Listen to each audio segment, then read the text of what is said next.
አሁን በቃ በእግዚአብሔር ያለኝ እምነት ከራሴ በላይ ነው። ከራሴ አልፎ ሰዎችን ላይ እያየሁት ነው። እግዚአብሔር መንገዴ ላይ እያየሁት ነው። በየሰከንዱ የሚያስተካክልልኝ ነገር አለና ተአምሩን ኦሬዲ አይቻለሁ። ብዙ ሰዎች እንድፈራ ይመክሩኛል።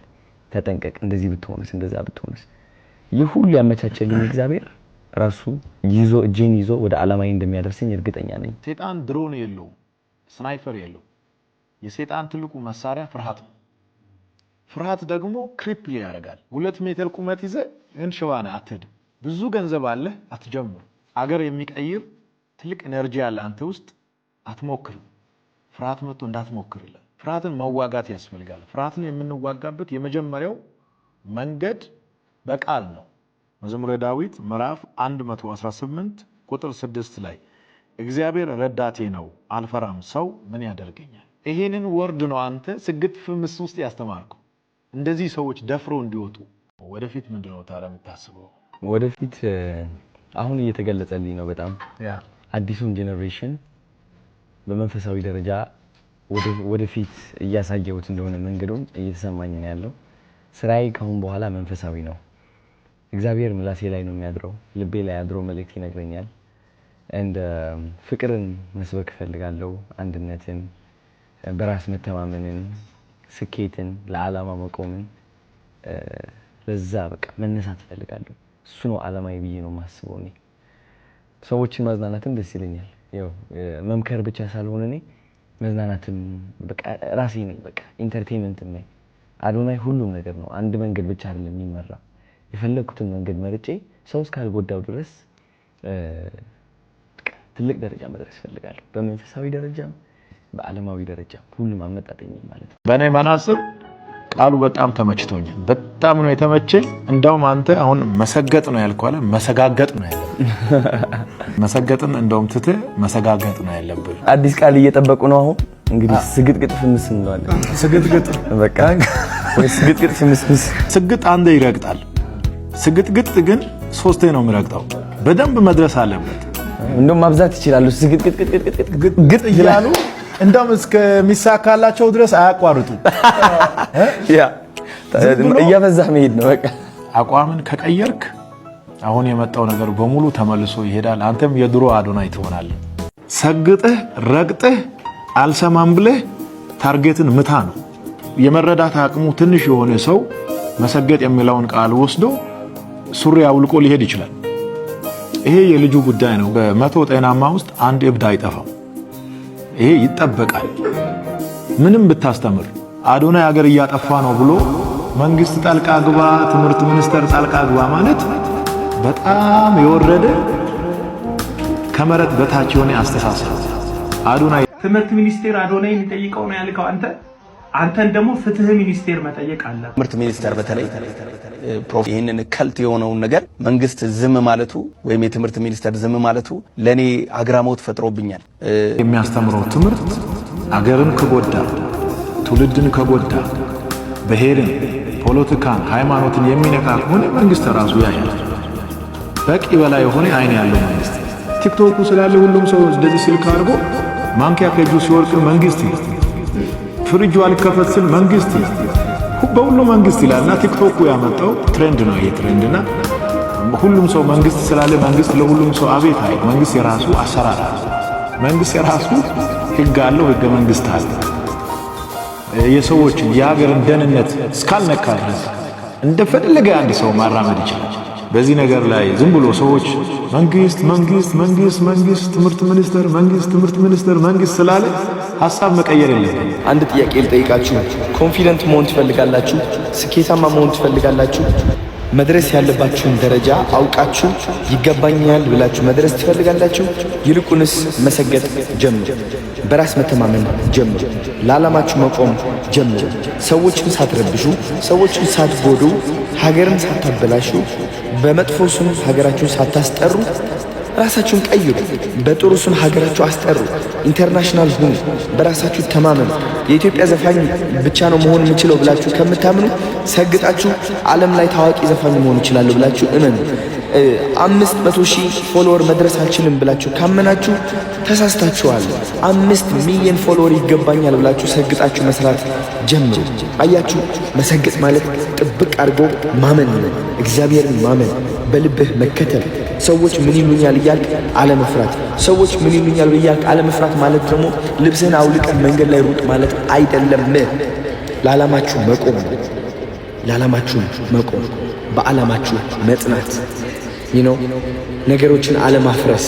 ማፍረስ ያለባችሁ የድሮ ማንነታችሁ ነው፣ የድሮ እምነታችሁ ነው። ገባችሁ? መሰገጥ በዓለማዊ ዘንድ ከተረዳኸው የፈለግከው መጥፎ ትርጉም መስጠት ትችላለህ። መሰገጥ ግን በመንፈሳዊ ደረጃ ከተረዳኸው ህይወት የሚቀይር ነው። የብዙ ወጣቶች ህይወት እየቀየረ ነው ያለው። ሰግጣችሁ ከመጥፎ አዲክሽን ውጡ። ሰግጣችሁ ነው የምላችሁ። የማይጠቅማችሁ ሱስ ካለ ሰግጣችሁ ከዛ ሱስ መላቀቅ አለባችሁ። ገባችሁ አይደለ? ይህ ነው ትርጉሙ። ትርጉም ሰጥታችሁ እኔን ለማውደቅ አትሞክሩ። በቃ ተረዳችሁ? በሰግጥ ስም ልብሳችሁ አውልቃችሁ የምትሮጡ ሰዎች መንገድ ላይ አላችሁ። አንዳንድ የላይ ቲሸርታችሁ ታወልቃላችሁ፣ ሱሪያችሁ ታወልቃላችሁ። ከዛ በኋላ መንገድ ላይ ትሮጣላችሁ ማለት ነው። በእናንተ ስም ብዙ ነገር እየመጣብኝ ነው ያለው። እኔ አላልኳችሁ። መሰገጥ ማለት ይህ አይደለም። መሰገጥ ማለት ልብስህን አውልቀህ ሩጥ ማለት አይደለም። ታዋቂ ለመሆን እሱ አይደለም። አቴንሽን ለመሳብ የማይሆን ነገር የምታደርግ ከሆነ ሰው የምታጨናንቅ ከሆነ ይህ የመሰገጥ ትርጉም እያጠፋችሁት ነው ማለት ነው። መሰገጥ ያልኩት ሊረዳችሁ ይገባል። መሰገጥ ማለት በእነዛ ኔጌቲቭ የሆኑ ድምጾች ነው። ዶክተር መሆን ከፈለጋችሁ እኔ እንዴት ዶክተር ሆናለሁ እንግሊዝ እኮ መጽሐፍ ማንበብ አልቻልኩም የሚለው አስተሳሰባችሁ ሳትሰሙ መስራት፣ መሞከር፣ ካላችሁበት ደረጃ መጀመር ትምህርታችሁ ላይ መሰገጥ፣ ስራችሁ ላይ መሰገጥ በቃ ይህ ማለት ነው። ከዚህ በላይ ምንም ነገር የለም። ስለዚህ ሐሳቡን አትቀያይሩት። ልብሳችሁ አውልቃችሁ የምትሮጡ ሰዎች እንግዲህ ከኔ ጋር አትያያዙ። እኔ ደግሞ ልብሳችሁ አውልቃችሁ ሩጡ አላልኩም፣ መያያዝም አልፈልግም። ሰማችሁኝ አይደለ? መሰገጥ ማለት እዚህ ውስጥ ነው ጋይስ። መበርታት ማለት ነው፣ ለዓላማ መቆም ማለት ነው። ሰግጥ የሚለው ቃል እንዳትጠቀሙ ብያችኋለሁ፣ እንዳትጠቀሙ ጋይስ። ይህ ሰግጥ የሚለው ቃል እውነቴን ነው የምላችሁ በጣም ብዙ ጠላቶች ይዞ ቢመጣ አይገርማችሁ? ከምታስቡት በላይ ማለት ነው። እንግዲህ ከ2 ቀን ነው ከ3 ቀን በፊት ሰግጥ የሚለው ቃል እንዳንጠቀም ብዬ ፖስት አደረግኩኝ። ይህ ፖስት ደግሞ ከምን የመጣ ነው መሰላችሁ? ካለመሰገጥ የመጣ ነው። ስላልሰገጥኩኝ ነው ሰግጥ የሚለው ቃል አቁሙ ያልኳችሁ። እና አንዳንድ ሰዎች ሰግጠው እየጠሉ ሰግጠው ለመመቃኘት እየሞከሩ ነው። ሰግጠው ላለመረዳት እየሞከሩ ነው። ሰግጠን ለማስረዳት እየሞከር ሰግጠው ላለመረዳት እየሞከሩ ነው። ስለዚህ ከአሁን በኋላ ሰግጥ የሚለው ቃል እንዳትጠቀሙ፣ ስግጥግጥ የሚለው ቃል ነው የምትጠቀሙት ማለት ነው። ከስግጥ ፍምስ ወደ ስግጥግጥ ፍምስ ተቀይሯል ማለት ነው። ስግጥግጥ እሰጋግጣለሁ። ፍርሃት አያሸንፈኝ። በምንም ተአምር ፍርሃት አያሸንፈኝ። ስህተት እስካልሰራው ድረስ ፍርሃት አያሸንፈኝም። ለዓላማዬ የምሞት ሰው ነኝ። ለዓላማዬ እውነት የምቆም ሰው ነኝ። እኔ መሰገጥ ማለት ለዓላማ ቁም ብዬ እየመከርኩኝ እያለ እንዴት ከዓላማ ይርቃል? አንድ ሰው አልወደደውም፣ ያ ደስ አላለውም፣ ያ ይታገድልን ምናምን ስላለ ብቻ በፍርሃት ምክንያት ለዓላማዬ አልቆምኩም። እናንተ የመሰላችሁ ሰግጥ የሚለው ቃል ያቆምኩት ነው የመሰላችሁ። በቃ ሰግጥ ሲምፕል 3 ቃላት ነው። ወደ ፍግት፣ ወደ ትግት፣ ወደ ስርት ፍምስ እንቀይረዋለን ምናምን እያላችሁ ነበር። ቃላቱ አይደለም። this is my integrity የአዶናይ ኢንቴግሪቲ ነው ይሄ። ስግጥ ማለት ትርጉም አለው። ትርጉሙ ደግሞ እኔ ሰጥቼዋለሁ። በጠላቶች ስም ደግሞ ይህ ትርጉም ሊቀየር አይችልም። 90% ሰዎች የምንስማማበት ትርጉም ነው ስግጥ ማለት። ገባችሁ? ሰግጥ እላለሁ። አሁን ደግሞ መሰገጥ ብቻ ሳይሆን መሰጋገጥ አለብን ጋይስ። ሰጋግጠን ነው መስራት ያለብን። ሰጋግጠን ነው በራሳችን መተማመን ያለብን። ሰጋግጠን ነው ደፍረን መውጣት ያለብን። ስግጥግጥ እሰጋግጣለሁ። ስግጥግጥ ፍምሴት አባ ዶክተር መሆን ምንም አያደርግልህም። ሰነፉን እንደዚህ አይነት ርኩስ የሆነ ነገር መንግስት እንዴት እንደታገሰው አላውቅም። ሰግጥህ ረግጥህ አልሰማም ብለህ ታርጌትን ምታ ነው። የመረዳት አቅሙ ትንሽ የሆነ ሰው መሰገጥ የሚለውን ቃል ወስዶ ሱሪ አውልቆ ሊሄድ ይችላል።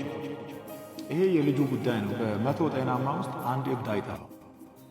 ይሄ ይጠበቃል።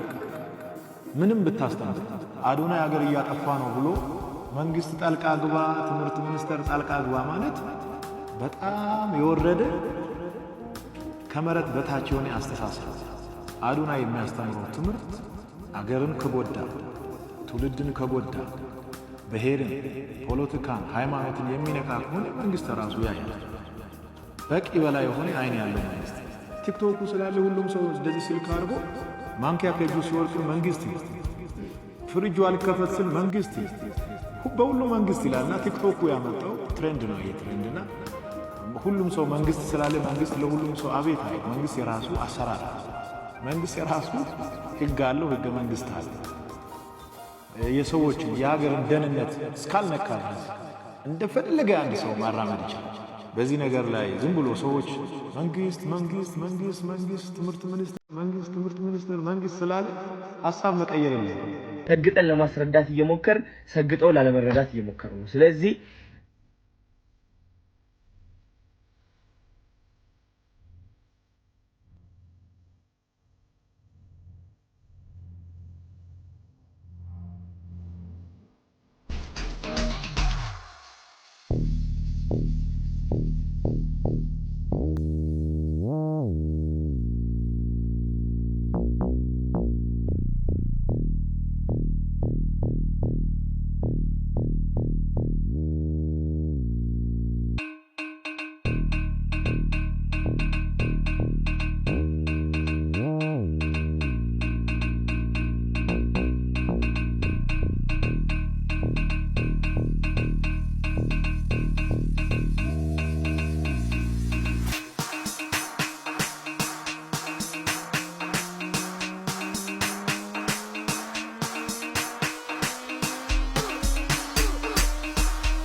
እስካልሰራው ድረስ ፍርሃት አያሸንፈኝም። ተጋግጣለሁ። አንዴ በሰገጥ ደስ የሚል ነገር የለም ብራዘር።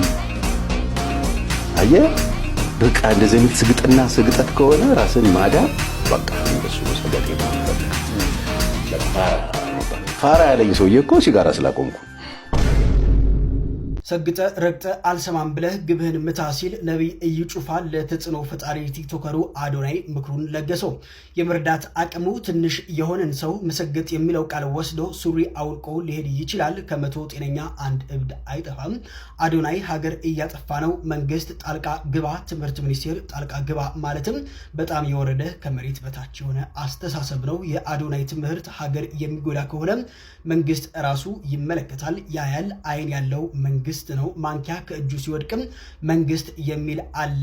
መንግስት የራሱ ህግ አለው። የሀገር ደህንነት ካልተነካ ድረስ እስከፈለገው ድረስ ማራመድ ይቻላል። መንግስት ስለተባለ ሀሳብ መቀየር የለብህም በማለት ነቢይ እዩ ጩፋ ለአዶናይ ምክሩን ለግሶታል። አዶናይም ታዲያ ምክሩን ተቀብለው ስግጥ የሚለው ቃልም ወደ ስግጥግጥ በመቀየር ስግጥ የሚለውን ቃል ድጋሚ መጠቀም መጀመሩ አስታውቋል። እናንተስ በዚህ ጉዳይ ምን ትላላችሁ? ሀሳባችሁን አጋሩ። እዩ ጩፋ ደግሞ በተራው አዶናይን ምን እንደሚለው ስሙት እስኪ። ቃሉ በጣም ተመችቶኛል። በጣም ነው የተመቸኝ። እንደውም አንተ አሁን መሰገጥ ነው ያልኳለ መሰጋገጥ ነው ያልኳለ።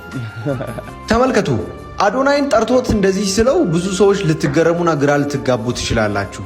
እዩ ጩፋ በመሰረቱ ማን ነው ብላችሁ ስታዩ እውቀት፣ ጸጋ፣ አቅም እያለው ነገር ግን የሰዎች ጆሮ ላይ መድረስ እንደማይችል የተረዳና የስገጣ ክላይማክስ ላይ ደርሶ የራሱን ኢምፓየር የገነባ በጣም ትልቅ ሰው ነው። አሁን በዚህ ጊዜ ላይ አሉ ከሚባሉ ትልልቅና እጅግ በጣም ስለመጥር አገልጋዮች አንዱ ነው። ነገር ግን በመሰረቱ ሲጀምር የገዛ ሰዎቹ ራሱ እስኪናደዱበት፣ እስኪበሳጩ፣ ቅጥል ርር ድብን እስኪሉበት ድረስ የሰገጠ የስገጣን ክላይማክስ ድረስ ያሳየ ሰው ነበረ። ለዛም ነው ያለፈበትን ጎዳናና በዚያ ጎዳና ሲያልፍ ደግሞ ምን አቺቭ እንዳደረገ ስለሚያውቅ ነው በድፍረት ሰግጥ የሚለው። ሰግጥ ሲለው ዝም ብሎ ለሆይ ሆይታና ሰዎች እያሉት ካለው ነገር ለመቃረን ሳይሆን ከህይወቱ ካገኘው ቤኔፊት ከጥቅሙ ከትርፉ ተነስቶ ነው። እና እዩ ጩፋን ድሮ የምታውቁ ሰዎች በካልቾና በካራቴ ነው። አሁን ግን ክላይማክሱ ላይ ሲደርስ ደሞስት ደስ የሚል ተናጋሪ፣ ደሞስት ስማርት ሰው እንደሆነ ይገለጣል። ስለዚህ መሰገጥ የሚባለው ነገር ሎጂኩ ሰፊ ነው። ፒስ። በሰግጥ ስም ልብሳቸው አውልቃችሁ የምትሮጡ ሰዎች መንገድ ላይ አላችሁ። አንዳንድ የላይ ቲሸርታችሁ ታወልቃላችሁ፣ ሱሪያችሁ ታወልቃላችሁ፣ ከዛ በኋላ መንገድ ላይ ትሮጣላችሁ ማለት ነው። በእናንተ ስም ብዙ ነገር እየመጣብኝ ነው ያለው። እኔ አላልኳችሁ። መሰገጥ ማለት ይህ አይደለም። መሰገጥ ማለት ልብስህን አውልቀህ ሩጥ ማለት አይደለም። ታዋቂ ለመሆን እሱ አይደለም። አቴንሽን ለመሳብ የማይሆን ነገር የምታደርግ ከሆነ ሰው የምታጨናንቁ ከሆነ ይህ የመሰገጥ ትርጉም እያጠፋችሁ ነው ማለት ነው። መሰገጥ ያልኩት ሊረዳችሁ ይገባል። መሰገጥ ማለት ለነዛ ኔጌቲቭ የሆኑ ድምጾች ነው። ዶክተር መሆን ከፈለጋችሁ እኔ እንዴት ዶክተር ሆናለሁ እንግሊሽ እኮ መጽሐፍ ማንበብ አልቻልኩም የሚለው አስተሳሰባችሁ ሳትሰሙ መስራት። ሰግጥ የሚለው ቃል እንዳትጠቀሙ ብያችኋለሁ፣ እንዳትጠቀሙ ጋይስ። ይህ ሰግጥ የሚለው ቃል እውነቴን ነው የምላችሁ በጣም ብዙ ጠላቶች ይዞብኝ ይመጣ። አይገርማችሁ? አሁን በኋላ ሰግጥ የሚለው ቃል እንዳትጠቀሙ፣ ስግጥግጥ የሚለው ቃል ነው የምትጠቀሙት ማለት ነው። ከስግጥ ፍምስ ወደ ስግጥግጥ ፍምስ።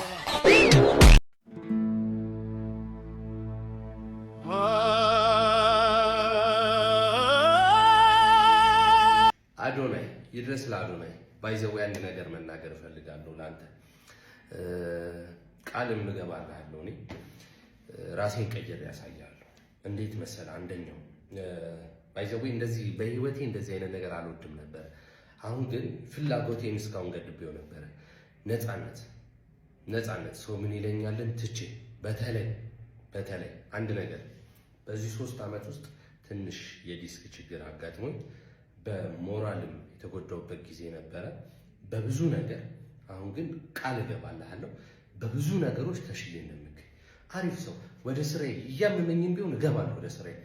የምሬ ነው የምነግርህ፣ በሰፊው ነው። እንደውም ኢፊካ የምትችል ከሆነ ለምርቃቱ ትመጣለህ። በሰፊው ብዙ ነገሮችን ሉዝ አድርጌያለሁ በዚህ 3 ዓመት ውስጥ የለፋውበት ምናምን እንደ አዲስ የምነሳበትን ነገር ነው ለአንተ ቃል ምገባል። አንደኛው ከዚህ ውስጥ እኔ በጣም ስፖርተኛ ነኝ፣ በጣም ስፖርት እወዳለሁ። ሰውነቴ ግን ተበላሽቷል። አሁን ከዚህ በላይ ያለው እሱን አስተካክዬ እንደዚሁ ቪዲዮ ሰርቼ ቃል አመሰግናለሁ። ለእኛ ጠቅመህናል፣ ለእኛ አይደለ ለወጣቶች። ያው ይህን ሰውነት አስተካክዬ አሳያለሁ። ያው ይህንን አጥፍቼ ማለት አይ ፕሮሚስ ለአዶናይ ነው ይህንን የምነግርህ ያለሁት። ቃል እገባልሃለሁ። በቃ የምሬ ነው። እንተጋገዛለን እኛ ወጣቶች እናስፈልጋለንም ለዚች ሀገር ባይዘው እኛ እጅ ላይ ነች አሁን ላይ። እሺ እኛ እጅ ላይ ስለሆነች እናስፈልጋለን። ራስን መጠበቅ፣ ስፖርት መስራት፣ ለዓላማ ቁራጥ ሆነ በርትተህ ያው ቃሉን አትጠቀሙ ብለሃል። ኢትስ ኦኬ አልጠቀምም። እሺ በርትተህ ጀግነህ መስራት ላይ ጎበዝ እንሆንልሃለን። አይ ፕራውድ ኦፍ ዩ። ይመችህ።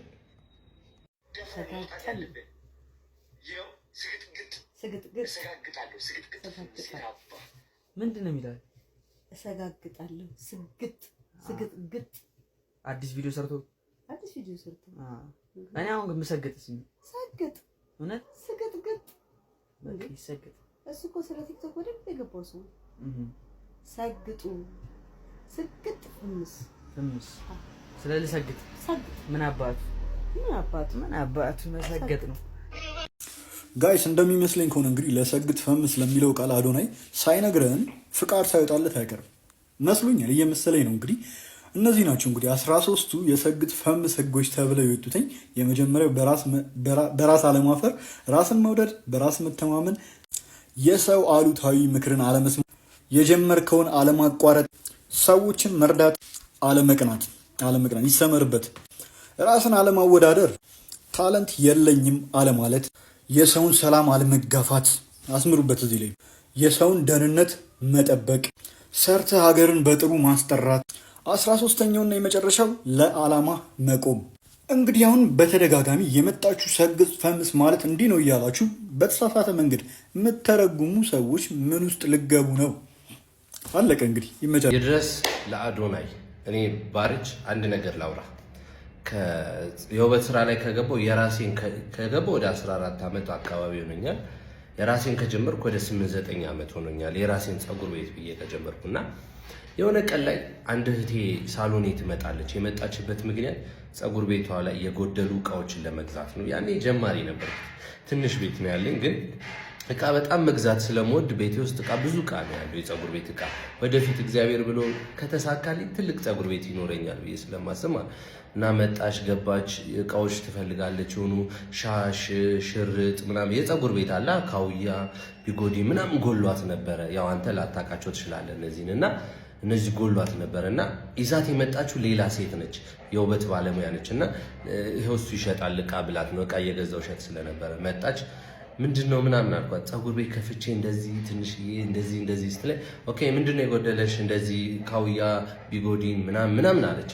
ከዛ እሺ ምናምን አልኳትኝ እና አመጣው ሻሹን፣ ቢጎዲኑን፣ ካውያው ለካውያ ምናምን አደረኩና አስቀመጥኩላትና ስንት ልክፈል? አይ ውሰጂው እግዚአብሔር ይርዳሽ ይቅናሽ እንግዲህ ምናምን አልኳትኝ። ወደፊት ለኛም ጠቅሚያለሽ ምናምን ሂጂ በቃ ምናምን አልኳት። ከዛ አንደኛዋ ግን ዝም ብላ ታየኛለች፣ እንደዚህ ብላ ሁኔታዬን በቃ ስታየኝ በቃ ምንም ተንኮል ክፋት ምናምን ማቅለጅ አይደለሁም።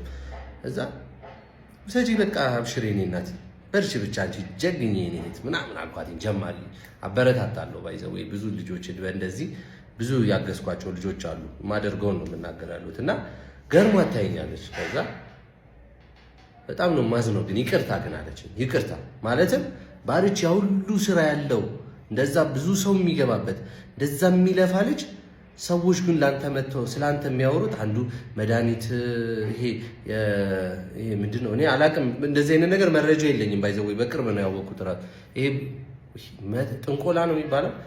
አሰርቶ ነው ቤት ውስጥ ከስተመር ሲመጣ የሚያጨሰው ነገር አለ ይላሉ ምናምን።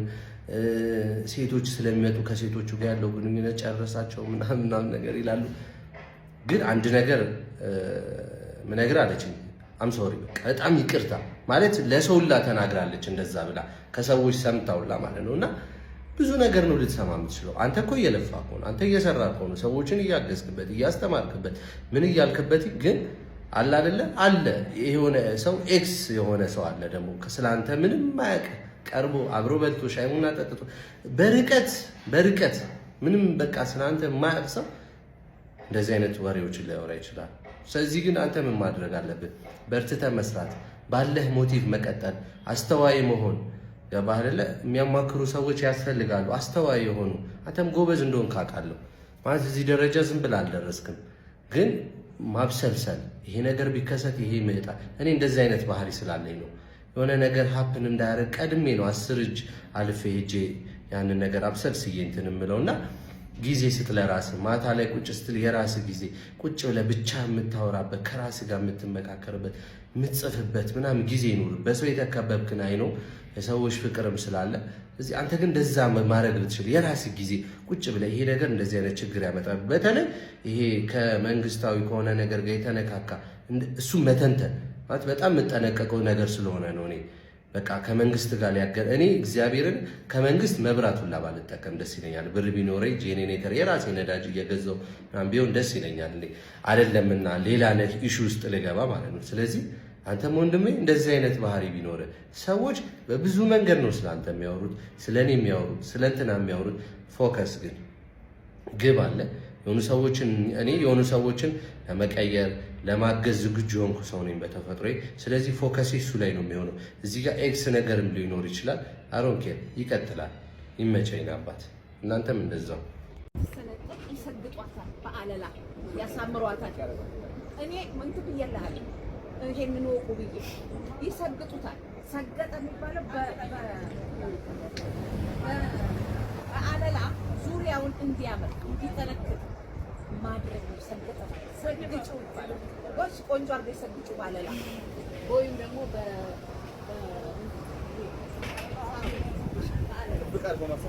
ዙሪያውን ማሳመር ነው። መሰገጥ ማለት ማሳመር ዙሪያውን ስፌት ሰፍተው ከሆነ ዙሪያውን እንዲያምር ይሰግጡታል። ሰገጥ ፈምስ ብራዚል ገብቷል። ይህ የ15 ዓመት ህጻን ልጅ ያደረገው ነገር ዓለም እየተነጋገረበት ይገኛል። ታሪኩ እንዲህ ነው። ይህ የ15 ዓመት ህጻን ልጅ 18 ሰዓት በባስ ተጉዞ እንግዲህ ስታዲየም ይደርሳል ጨዋታውን ለመዘገብ ፓልሜራስ ከፊላሚንጎ የነበረውን እንግዲህ የዋንጫ ጨዋታን ለመዘገብ። ነገር ግን ወደ ስታዲየም አላስገባም ወይም ደግሞ አትገባም አሉት። እንዲሁ ደግሞ ቲኬትም የሚሰጠው አካል አላገኘም። ምንም እንኳን ስታዲየም ገብቶ የመዘገብ ፍላጎቱ ባይሳካም ተስፋ አልቆረጠም። እንግዲህ ከስታዲየሙ በር ወደ ቤት አልተመለሰም። ቀጥታ እንግዲህ አጋጣሚ ሆኖ እንግዲህ ስታዲየሙ ወይም ደግሞ ይህ ስታዲየም የተሰራበት እንግዲህ ተራራማ ቦታ አካባቢ ነውና ወደ ተራራማ ቦታ ወይም ደግሞ እንግዲህ ከፍ ብሎ ስታዲየሙ ወደሚታይበት ጨዋታ ወደሚታይበት ቦታ ላይ ሱፉን ለብሶ እንግዲህ እንደምትመለከቱት ይወጣል። እዚህ ተራራ ላይ ወጥቶ ቀጥታ በስልኩ ላይቭ ስትሪም ወይም ደግሞ በስልኩ እንግዲህ ዙም አድርጎ ቀጥታ ጨዋታውን ላይቭ ስትሪም ማድረግ ጀመረ። በዚህም ላይቭ ስትሪም ላይ እንግዲህ በሚገርም ሁኔታ 47000 ሰው እንግዲህ ይህን ጨዋታ ሲመለከት ነበረ። እንዲሁ ደግሞ ወደ 10 ሚሊዮን በላይ እንግዲህ ላይክ ነበረው ቀጥታ ላይቭ ስትሪም በሚያደርግበት ጊዜ። በስተመጨረሻ ግን የ15 ዓመት ህጻን ልጅ እንግዲህ ይህ ሁሉ ልፋቱ በሶሻል ሚዲያ ከታየ በኋላ አሁን እንግዲህ በብራዚል ሊግ ላይ ኮሜንታተር እንዲሆንና የተለያዩ እንግዲህ መረጃዎችን እዛው ከስታዲየም እንዲለቅ እንደምትመለከቱት አሁን ተፈቅዶለታል። እየገባ አሁን እንግዲህ የሚወደውን እንግዲህ ዘገባ እያካሄደ ነው የሚገኘው። የምትፈልጉት ነገር እንዲሳካ የቱንም ያህል ፈተና ቢኖር ፈተናውን ማለፍ መሻገር እንዲሁ ደግሞ መሰገጥ ይኖርባቸዋል። ከዚህ ከ15 ዓመት ህጻን ልጅ እንግዲህ የምንማረው ይህ ነው። ይህን ቪዲዮ ኮፒ ሊንክ፣ ሼር፣ ሪፖስት አድርጉት። እንዲሁ ደግሞ ህይወቱን ለማሸነፍ ለሚታገለው ጓደኞቻችሁ ሜንሽን በማድረግ ይህን ቪዲዮ እንግዲህ በርታ በሉት።